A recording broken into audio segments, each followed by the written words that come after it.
ಬನ್ನಿ ನಿಮಗೊಂದು ಅಚ್ಚರಿಯ ವಿಷಯ ತೋರಿಸ್ತೀನಿ. ಇಲ್ಲಿ ನೋಡಿ, ಇದು ನಮ್ಮ ಮಾಡಿ ಮೇಲೆ ಪೋರ್ಟಿಕೋನಲ್ಲಿ ಗಿಡ, ಒಂದು ಹೂವಿನ ಕುಂಡದಲ್ಲಿ ಹೂ ಬಿಟ್ಟಿದೆ. ಈ ಹೂ ಯಾವುದು ಗೊತ್ತಾ? ಬ್ರಹ್ಮ ಕಮಲ.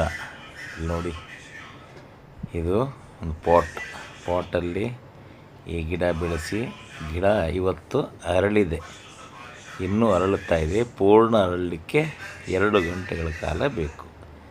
ಇದು ಬಿಳಿ ಬ್ರಹ್ಮ ಕಮಲ. ಇದನ್ನ ರಾತ್ರಿ ರಾಣಿ ಅಂತಲೂ ಕರೀತಾರೆ.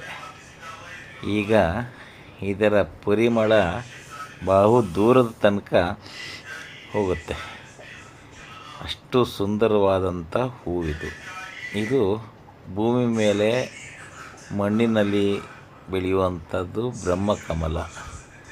ಇನ್ನೊಂದು ಕಮಲ ಕೆಸರಿನಲ್ಲಿ ಅರಳುವಂಥ, ನೀರಿನಲ್ಲಿ ಅರಳುವಂಥ ಕಮಲ. ಈ ಬ್ರಹ್ಮಕಮಲ ಅದೃಷ್ಟದ ಸಂಕೇತ, ಧಾರ್ಮಿಕ ವಿಶೇಷವಾದ ಹೂವು.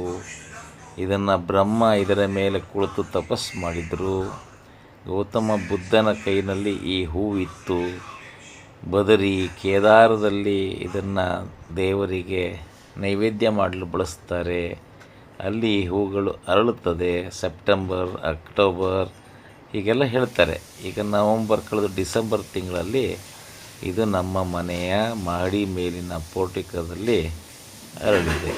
ಈ ಹೂವು ಅದು ಯಾವ ದಿಕ್ಕಿಗೆ ಇರುತ್ತೆ ಗೊತ್ತಾ? ಪೂರ್ವ ದಿಕ್ಕಿಗೆ ಅದು ಮುಖ ಮಾಡಿರುತ್ತೆ ನೋಡಿ. ಇನ್ನು ಒಂದು ಬ್ರಹ್ಮಕಮಲ ಹೂವು ಅರಳಲಿಕ್ಕೆ, ಸಂಪೂರ್ಣ ಅರಳಲಿಕ್ಕೆ 2 ಗಂಟೆಗಳ ಕಾಲ ಬೇಕಂತ ಹೇಳ್ತಾರೆ. ಮತ್ತದು 8 ಇಂಚ್ ಅಗಲನೂ ಅದು ಅರಳುತ್ತದೆ. ಆದರೆ ನನಗೆ ಅಷ್ಟು ಸಮಯ ಇಲ್ಲ. ಈಗ ರಾತ್ರಿ 11:30 ಆಗ್ತಾಯಿದೆ.